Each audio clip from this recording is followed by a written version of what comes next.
chercher la femme pour se marier. J'ai dit, Dieu, fais ma grâce qu'il trouve une femme. Et cette femme-là doit me ramener des oranges. J'ai dit, des oranges. J'ai précisé ma prière. Des oranges. Mais après 2 mois et demi, il y a une fille qui apparaît avec un sachet noir. Et il y avait des oranges là-dedans. Et cette femme, elle était déjà mariée à un pasteur. Mais quand elle est venue chez moi, elle m'a dit, ah mais voilà, j'ai dit, qu'est-ce que tu me ramènes? Des oranges.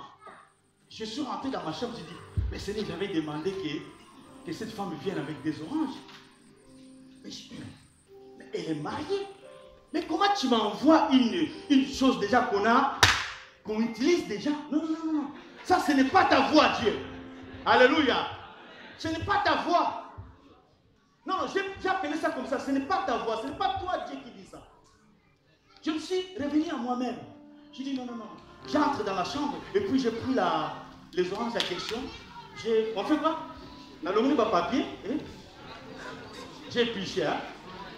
Et puis je suis venu, on a divisé. Elle me disait non, non, non. Donne aussi. Tu manges toi, je vais partager ça. J'ai partagé aux enfants qui étaient là. Et puis je dis au nom de Jésus. Qu'est-ce qui t'est arrivé, bien-aimé?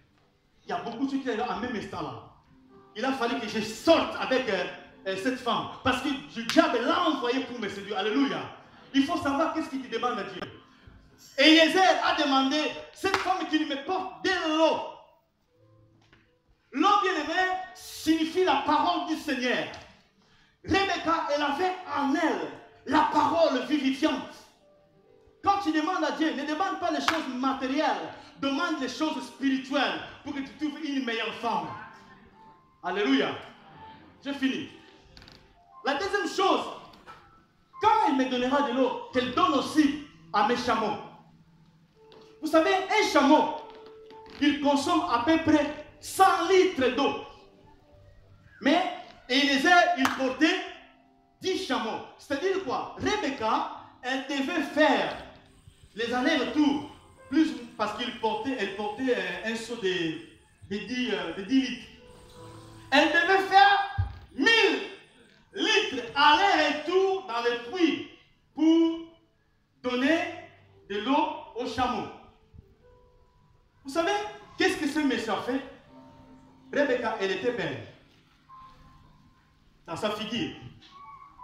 Nous trompons parfois par la beauté extérieure de nos femmes et des hommes. Alléluia. Mais qu'est-ce qu'elle a fait? Elle a dit non, non, non. Elle est belle, d'accord. Elle me donne de l'eau à boire, je puis. Mais il faut que j'attende maintenant qu'elle puisse servir aussi les chameaux que je porte. Bien aimé dans le Seigneur. Quand tu regardes la beauté extérieure, il faut que tu retrouves aussi la beauté intérieure des femmes et des hommes. Alléluia. La beauté intérieure des hommes et des femmes, c'est-à-dire la femme démontrait ce qu'elle était. Elle était hospitalière, elle était dans la soumission, elle avait du respect, elle savait donner, parce qu'il y a des femmes qui ne donnent pas. Il y a des femmes qui n'aiment pas même respecter les hommes dans les mariages, même la famille. Mais cette femme, elle savait. Elle a respecté l'homme. Il a donné de l'eau. Et puis, il lui a dit encore, il y a de la paille et de la place dans la maison de mon père. Bien aimé, vous savez pourquoi beaucoup de femmes ne reçoivent pas la dot? Parce que les comportements peut-être d'autres femmes ne permettent pas que les hommes puissent venir avec le dot. Alléluia. Oui, vous avez la beauté extérieure ne vaut absolument rien, mais c'est la beauté intérieure qui compte dans l'homme, bien dans une femme. Vous savez, quelqu'un pour retrouver qu'elle a la beauté intérieure, il faut que cette personne ait les fruits de l'esprit.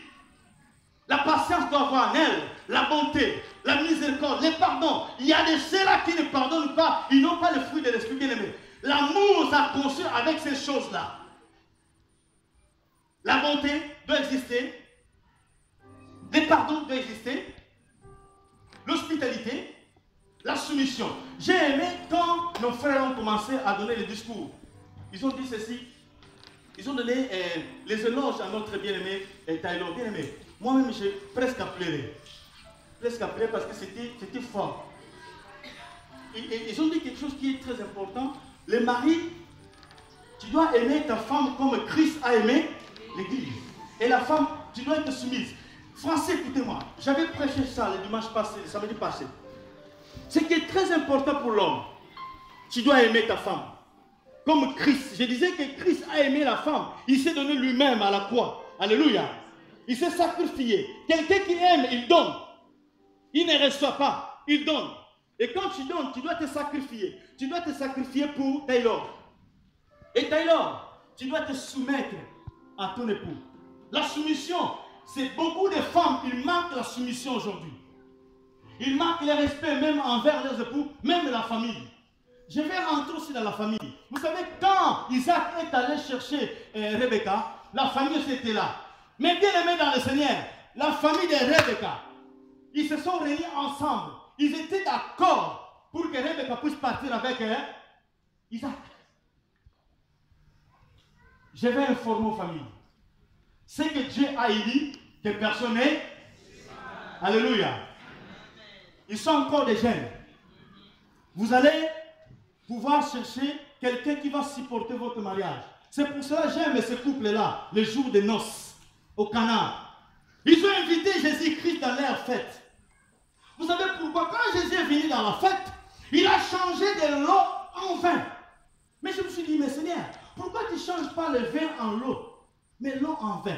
Cela signifie quoi? Il y avait aussi quelqu'un qui est très important dans ces textes-là. C'est Marie. Marie, c'est quelqu'un qui est très important dans ces textes. Jésus, il était là parce qu'on l'a invité. Si tu invites aujourd'hui Jésus dans ta famille, dans ton couple, tu seras heureux. Jésus, quand il va venir, il va changer l'eau en vin. C'est-à-dire quoi? Tout ce qui est ancien, les habitudes anciennes, Jésus va changer. Quand vous allez devenir un, vous allez prendre d'autres choses nouvelles. Alléluia. Est-ce que vous comprenez? Bien aimé qui est là, si votre mariage, vous allez louper, mais si tu appelles Jésus, quand il va venir dans ton mariage, il va changer quelque chose qui était archaïque. Cette chose va devenir une chose nouvelle. Le vin, l'eau, c'est l'état naturel. C'est notre façon. Peut-être tu étais égoïste, frère Francis. Peut-être tu étais égoïste, maman Taylor. Mais si tu appelles Jésus, il vient dans ton couple. Il va changer l'égoïsme à une autre chose nouvelle. Vous savez quoi? La Bible déclare, vous êtes purifiés par le sang de Jésus. Le sang, c'est que Jésus a changé dans le livre, dans le fait des Canaan, c'était l'eau en sang. Le sang nous purifie. Alléluia. S'il y a des mauvaises habitudes que vous aviez avant, quand vous étiez à la maison de vos pères, quand Jésus est là, il va transformer ces habitudes. Tu n'avais pas le pardon. Jésus, quand il arrive, il transforme. Alléluia. Il transforme, il met quelque chose de nouveau. Bien aimé dans le Seigneur. Dans l'amour, ce qui est très important, il faut être patient. Il faut tolérer. Hein? C'est écrit dans le livre 1 Corinthiens chapitre 13. Je vais lire, je vais finir ici. 1 Corinthiens 13.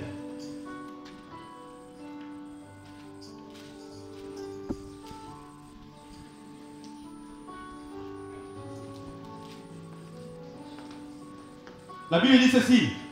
L'amour est patient. Il est plein de bonté. L'amour n'est point envié. L'amour ne se vante point. Il ne s'enfle pas d'orgueil. Vous me comprenez? Maman Taylor, ça te concerne ça. Il ne fait rien de malhonnête. Il ne cherche point son intérêt. L'amour ne s'irrite pas. S'il y avait la colère entre vous, lorsque vous avez appelé Jésus, il a transformé la colère dans la joie. Alléluia. L'amour ne soupçonne pas. Il ne se réjouit pas de l'injustice, mais il se réjouit de la vérité. Il esquisse tout. Il croit en tout.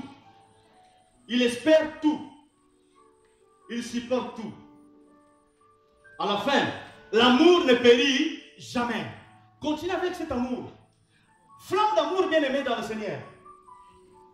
Pour que cet amour soit toujours, puisse aller en avant.